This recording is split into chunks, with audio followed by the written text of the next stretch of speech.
ভাড়াটে বাড়িওয়ালার মধ্যে বিবাদ খুবই পরিচিত বিষয়, কিন্তু আবাসনের ভাড়াটে হয়ে আবাসনের মালিক সহ অন্যান্য আবাসিকদের সমস্যায় ফেলায় সমস্যায় জর্জরিত ফ্লোরা ফাউন্টেনের আবাসিকরা। মঙ্গলবার সাংবাদিক সম্মেলনের মাধ্যমে তাদের তিক্ত অভিজ্ঞতার কথা জানান ওই আবাসনের আবাসিকরা। তাদের দাবি, এই আবাসনে শামসাদ নওয়াবিস খান তিনি 2022 সালে পারভিন সরকারের থেকে এই আবাসনের টাওয়ার 18HA তে ভাড়া থাকেন, যার মেয়াদ ছিল 2023 সালের সেপ্টেম্বর পর্যন্ত। তার বিরুদ্ধে অভিযোগ, প্রায় 2.5 বছরের বেশি সময় ধরে তিনি এই আবাসনের অন্যান্য আবাসিকদের নানানভাবে সমস্যায় ফেলছেন। কখনো অযাচিত মানুষজনকে নিয়ে আবাসনের নিয়ম বিরুদ্ধ কাজ করছেন, কখনো আবার পশু পাখিকে খাওয়ানোর নাম করে আবাসনটি নোংরা করছেন। এমনকি এই আবাসনের যে সুন্দর মেলবন্ধনের সূত্র ছিল সেটিকেও ছেদ করার চেষ্টা হচ্ছে। এছাড়াও তার বিরুদ্ধে ওঠা এক গুরুতর অভিযোগ, তিনি এবং তার পরিবারের সকলের আধার কার্ড পর্যন্ত অন্য জায়গার। এমত অবস্থায় তার জন্য অতিষ্ঠ হয়ে উঠেছেন এই আবাসনের সকল পরিবার। তারা বলেন, আমরা সকলে মিলেমিশে এখানে থাকতে চাই, কিন্তু এই মানুষটির জন্য সবকিছু নষ্ট হচ্ছে। বিভিন্ন ধরনের অন্যায় কাজের সঙ্গে যুক্ত নওয়াবিস খান, তাকে অবিলম্বে আবাসন থেকে ছেড়ে চলে যাওয়ার অনুরোধ করেন সকলে এই সাংবাদিক সম্মেলনের মাধ্যমে। 2023 1 সেপ্টেম্বর 2022 টু 31 জুলাই 2023 পর্যন্ত একটা টেনেন্সি এগ্রিমেন্ট হয়। তার নাম শামসাদ নওয়াবিস খান, যার ওনারের নাম আছে নিজামুদ্দিন সরকার। তিনি তাকে রেন্টে 40,000 টাকা মাসায় ঘর দেন। তো জুলাই মাসে ওনার অবধি 31 জুলাই অবধি সময় ছিল। তিনি জুলাই মাস থেকে এখন ফেব্রুয়ারি 2025 পর্যন্ত ইলিগালভাবে থাকছেন। তিনি কোনো ওনারও নেই, তিনি কোনো টেনেন্ট নেই, কোনো টেনেন্সি এগ্রিমেন্ট রিনিউয়ালও নেই।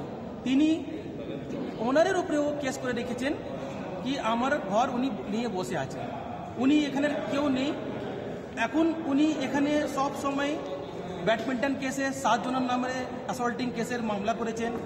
তারপরে প্রেসিডেন্ট অ্যান্ড ওনার ওয়াইফের উপরে অ্যাসল্টিংয়ের মামলা করেছেন। প্রেসিডেন্টকে ওয়াইফকে গালাগালি করেছে, সেই ফুটেজ আমাদের কাছে এখনও আছে। তারপরে বেনিয়ামিন নামে একটা ওনারকে ধরে মারধর করছেন। উনি বলছেন কল সেন্টার হোক যা হোক আপনি অ্যাকশন নিন, সেটা আমাদের দেখার লক্ষ্য নেই। কিন্তু আমার ওনারকে যদি কেউ টাচ করে, আমার যত ওনার সব এখানে বসে আছে সবাইকে আপনি দেখান এটুকু সব ওনার। উনি বলেন গ্রুপ, আরে ওনার সঙ্গে একজন দাঁড়িয়ে থাকে না, কিন্তু আমরা এখানে পুরো ওনাররা বসে আছি, সব নিজের হার্ড অ্যান্ড মানি। 2 কোটি টাকার ফ্ল্যাট নিয়ে আমরা পিস অ্যান্ড হারমোনির জন্য এসেছিলাম।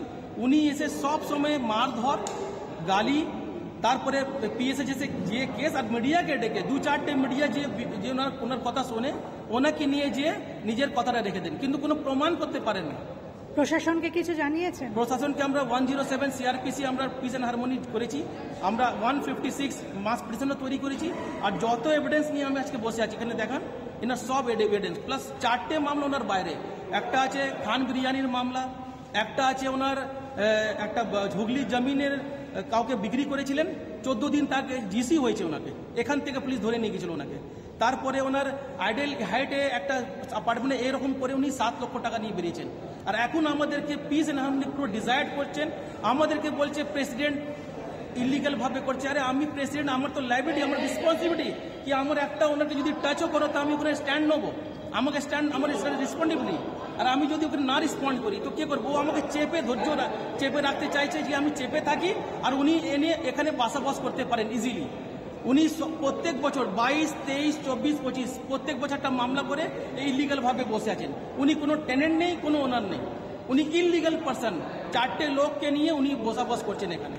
এতদিন ধরে আপনাদের ওপর এই ধরনের উনি আপনাদের কথা অনুযায়ী অত্যাচার করছেন, তা প্রশাসনও কিছু বলছে না? লোকাল যারা গার্জিয়ান আছেন, যখন যাচ্ছি কাউন্টার কেস আমরা করছি, উনি কেস করে দিচ্ছেন, আমরা করছি, উনি কেস করে দিচ্ছেন। এই মুহূর্তে আপনারা চাইছেন কি? আমরা চাইছি ও নোংরাটা আমাদের এখান থেকে পরিষ্কার হোক। যার বিরুদ্ধে অভিযোগ তার নাম কি? শামসাদ নওয়াবিস খান। ওর স্বামী আছে আল শামস খান, ওর ছেলে আমান খান, আর 2-3টে ছেলেকে নিয়ে রাতের সময় অটো নিয়ে। আচ্ছা, আপনি এটা কত ভালো পরিবেশে আমাদের সোসাইটি, এখানে মাংস নিয়ে উনি ground to first floor, second floor ছেড়েন। আরে আপনাকে বিড়াল কুকুর সবার ঘরে এখানে আছে, এখানে 100 কুকুর আর 200 বিড়াল আছে, সবই নিজে পোষাপাশ করছে নিচের ভালোভাবে। ও বাইরে সব নোংরা কাঁচড়া নিয়ে খাওয়াচ্ছে, ও তো বিড়ালরা হাম হবে। আপনি ক্যাট ফুড দিন, আপনি ডগ ফুড দিন, নিচে ঘরে নিয়ে দিন। আপনি রাস্তায় এভাবে ফেলছেন গ্রাউন্ড ফ্লোর ফার্স্ট ফ্লোর কারো গাড়ির কাছে, আরে এখানে যেভাবে উনি আনহাইজিনিক ভাবে করছেন কেউ কিছু বলছেন না। Bureau report, channel 10।